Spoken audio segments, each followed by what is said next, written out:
Welcome back for another deep dive. I don't know about you, but What? I'm so AI'd out. It's a lot. And it's only like the first week of January. It is. CES is about to kick off in Vegas, Right. which means we're about to be slammed with all the latest AI, Everything. AI-powered, Yeah. everything. Yeah. So we're going to cut through all that noise, though, and figure out what's really going on. Yeah. And today our focus is going to be AI hardware. Good choice. It's a hot topic. It is. Everybody's kind of trying to figure out if this is Yeah, the next revolution or just a bunch of flashy gimmicks. exactly. And that's where our deep dive comes in. Okay. We've got this really interesting article from Wired. Okay. It's called AI Hardware is in its put up or shut up era. I like that. Put up or shut up. Right. Yeah. And it basically says that 2025 is the year that AI devices need to prove their worth. It's time.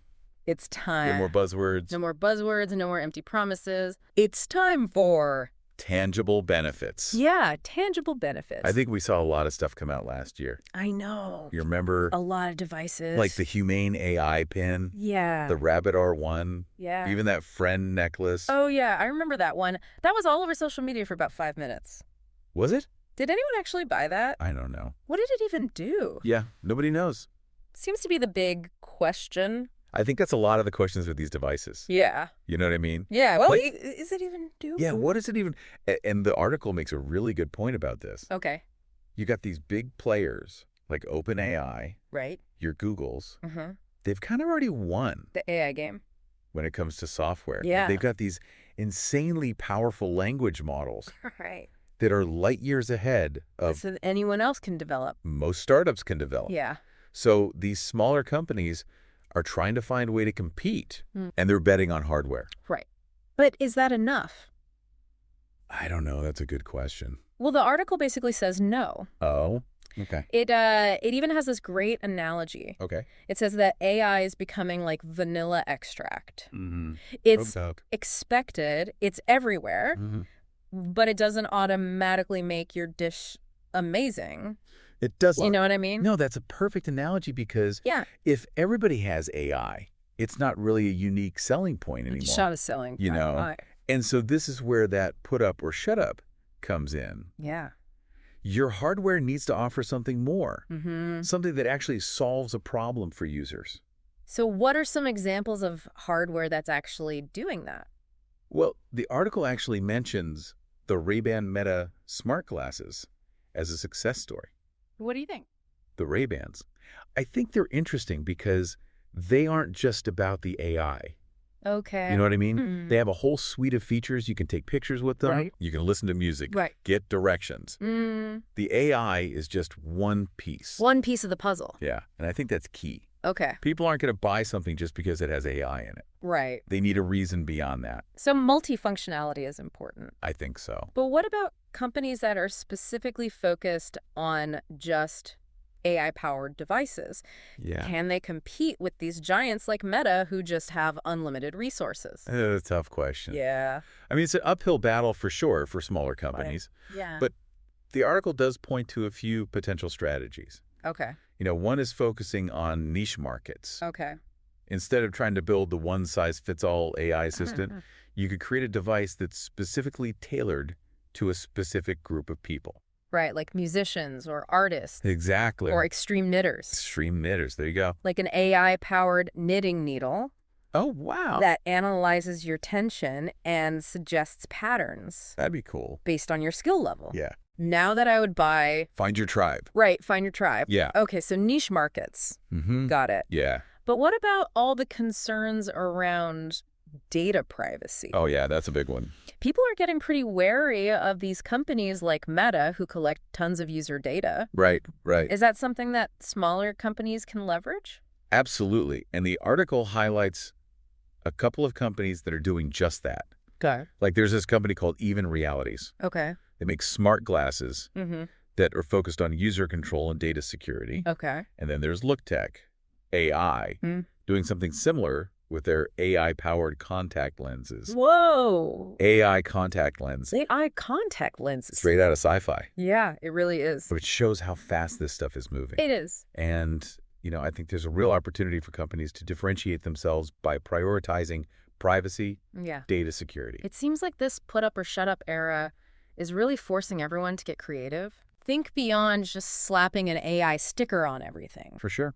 So where do we go from here? Yeah. What's the next step in this evolution? I feel like we're really moving away from this whole AI can do anything, Right. AI can solve everything phase, Yeah. and more into, okay, but what can AI do for me? Absolutely. It's less about the tech itself and Yeah. more about... How it integrates into our lives. Yeah, exactly.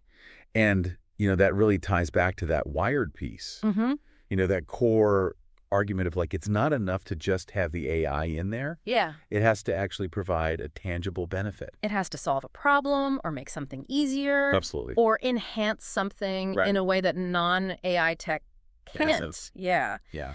So how do companies move beyond just adding AI as a gimmick then? Right. What separates the successful AI devices from the ones that end up in the tech graveyard? I think a big part of that comes down to understanding the needs and desires of the users. We were talking about niche markets earlier. Right. And I think that's a huge piece of it. Okay. Instead of trying to create this like universal AI solution, Yeah, right. you really focus in on a specific group of people with specific needs. So instead of like an AI assistant that can do everything for everyone, Right. it's an AI assistant that's just for chefs. Exactly. Who understands their lingo, Knows what they need knows their needs. in the kitchen. Maybe suggest recipes based on ingredients they have on hand. Exactly. Yeah. It's about creating that really tailored experience. Mm-hmm. And, it applies beyond just specific professions, too. Okay. You could have devices for students, Mm-hmm. seniors, people with disabilities. Right. The possibilities are pretty much endless. Yeah, that makes a lot of sense. It's about making AI work for the individual, Yeah. not the other way around. I think so. Yeah. And it's not just about the functionality either. Okay. The design and the user experience is super important. Oh, absolutely. An AI device has to be intuitive and easy to use Has to be enjoyable. and enjoyable to interact with. Otherwise, people just won't use it. Absolutely. If it's clunky Or frustrating. or frustrating, people just going to abandon it. Yeah. I've had that experience with I think we've all been there.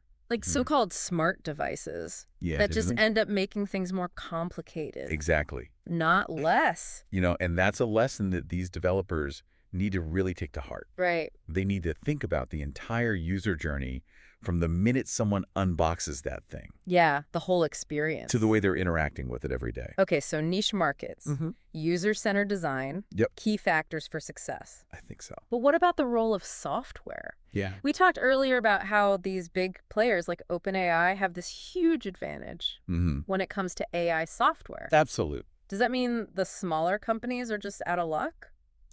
Not necessarily. Yeah. While it's true that developing those cutting-edge AI models from scratch, Right. it's incredibly resource intensive, It is. there are other options. Okay. For example, a lot of companies are leveraging these open source AI models Mm-hmm. or partnering with bigger companies to access their technology. So it's like borrowing the engine instead of trying to build a whole new car. There you go. Okay. It allows these smaller companies to focus on what they do best, Which is? which is often that hardware innovation and that niche market expertise. This is starting to paint a more optimistic picture I think so. for the future of AI hardware. Yeah. It's not just a game for the big guys. Right. There's room for the smaller companies to innovate Absolutely. and really carve out a space for themselves. For sure. Yeah. And I think this put up or shut up era Mm.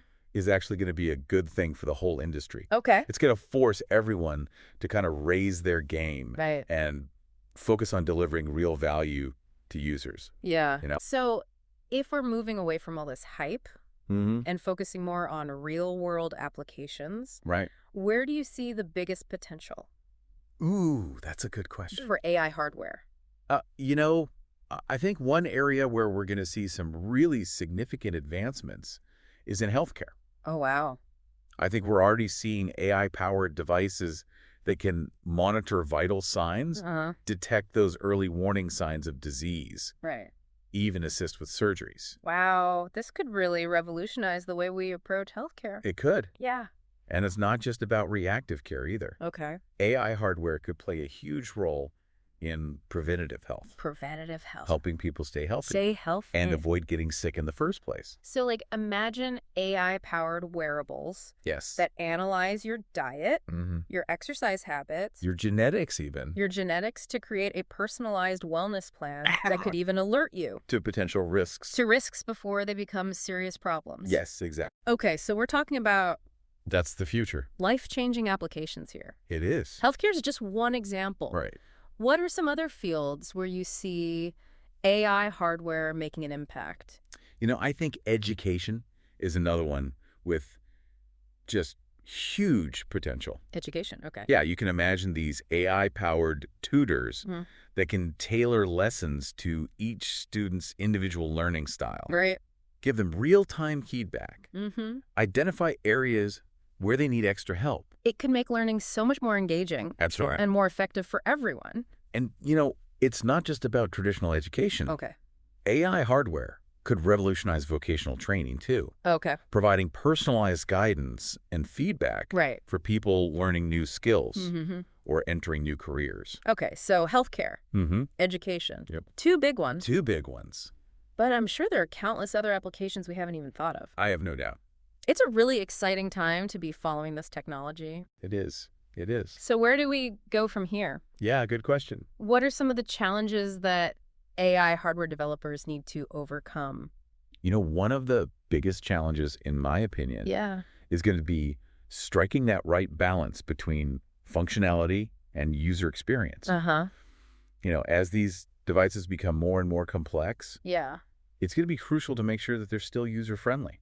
Right, so no more clunky interfaces. Exactly. No more confusing menus. We need to make sure this technology is accessible to everyone, Accessible and empowering for everyone. regardless of their technical expertise. That's a great point. And it's not just about usability. Right. We also need to think about affordability. Oh, absolutely. If AI hardware is going to revolutionize healthcare, Mm-hmm. education, and all these other fields, Yep. it needs to be accessible to everyone, To everyone. not just a privileged few. Yeah, accessibility is going to be huge. Oh, yeah. And really determining if AI hardware lives up to its potential. You know, we can talk about all these possibilities, but Right. if the devices are too expensive Yeah. or too complicated to use, Nobody's going to use them. yeah, they're not going to make a difference in people's lives. And this is where the design and user experience are so important. Yeah. It's not just about making it functional. Right? It's got to be intuitive, Yeah, enjoyable even. enjoyable, beautiful. Yeah, beautiful. Yeah. So no more clunky interfaces, Yeah. no more intimidating instruction manuals. Exactly. This needs to be something that people want to use. Yes. Not something they feel like they have to use. Not a chore. Right. Yeah, exactly. Yeah. It's got to be that seamless integration into our lives Uh-huh. that feels natural and empowering. Yeah. And that's not easy. Oh. It takes a lot of understanding of human behavior, Mm-hmm. psychology, Yeah. even aesthetics. It sounds like a whole new approach to product development It is. that goes way beyond just the tech specs Right. and really focuses on that human element. Yeah, human-centered design. Yeah. You know, I'm excited to see what happens with this stuff in the next couple of years. Yeah. As the hardware matures, Uh-huh. I think we're going to see this move away from just purely functional Right. and towards these more holistic experiences. Okay, can you give me an example of what that might look like? Sure. So imagine an AI-powered home gym Okay. that not only tracks your workout, but also adapts to your fitness level, Mm-hmm. provides personalized coaching, Wow.